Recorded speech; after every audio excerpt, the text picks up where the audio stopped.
Morning, everybody. It's February 1st. It's minus 19 Celsius outside. Feels like minus 27, I believe. And I have an issue this morning. I noticed some frost at the bottom of my daughter's wall. And when we built the place, the wall was spray foamed from the exterior. I'm not sure if it's sealed at the bottom of where the wall meets the floor. So I'm gonna try to put up some Tyvek and hope that stops kind of like that air bridging or thermal bridging or whatever's happening. We'll see. If any of you have an idea, please let me know.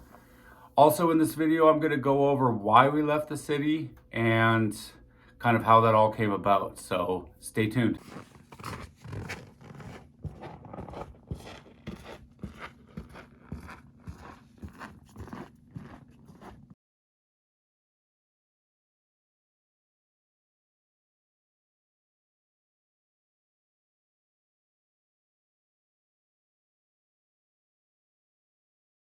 Hey, honey.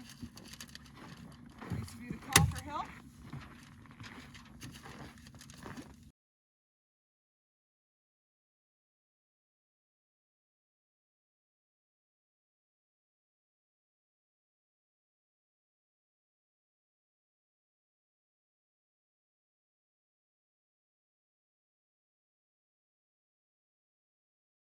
We finished up that Tyvek, stapling it down, and we'll wait a couple days and see how it turns out on the interior wall. But now for the reason why we went off grid. So a couple years back, there was something that happened. We can't name it. It's kind of like Voldemort. But I kind of quickly noticed how uneducated politicians can actually affect your real life. So that's when I made the decision, well, we made the decision and talked about it, about going off grid, buying some property, and basically selling everything we had. We started out looking for farmland down there in southwestern Ontario, but that quickly became a no-go considering the price of the land down there. Was one farm we were looking at was 13 acres for 1.2 million. So that was not an option. So we were looking on realtor.ca and all these sites, and we found 74 acres in northern Ontario, and basically made the decision to sell off everything. We sold everything.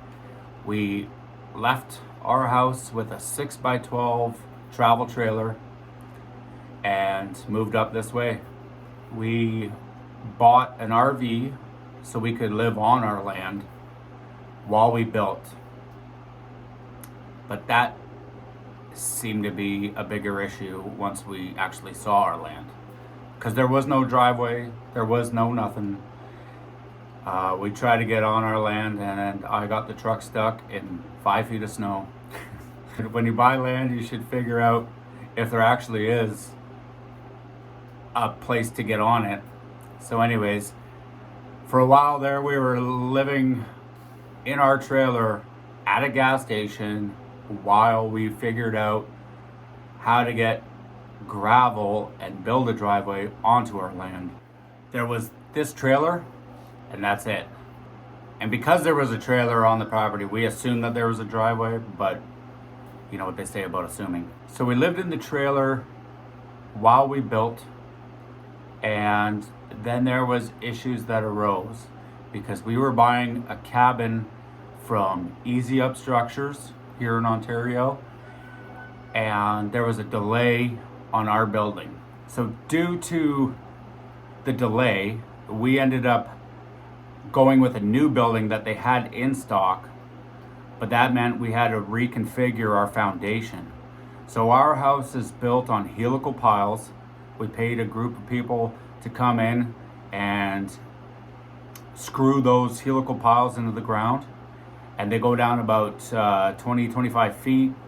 They stick out about 2 feet, so our house is raised off the ground, kind of due to the land. It's kind of, in the spring, really wet, puddles everywhere. Daughter's asking if it's gonna rain all day. How am I supposed to know? I'm not a weatherologist. But come summertime, it dries up. It's kind of a crazy kind of landscape here. The heaving in the wintertime can move mountains. So when we knew our building was going to be delayed, I went ahead with the addition. It's built with 2x6 framed walls. And once I had that kind of to the point where I had to wait for the other building to join the two, I was able to build a solar array, which is actually made of wood, which you see here. And I was able to do our wood shed. I was able to do an outhouse. And yes, for any questions about what we do for a toilet, we compost our stuff. Listen, we had him last night. Literally, our outhouse blew into the bush. So now that you guys know a little backstory, I think that'll do for today's video. I promised to do one on my hot water tank in the shop, with the shower, and I will get to that in another video. Thanks for watching, like and subscribe, and have a great day.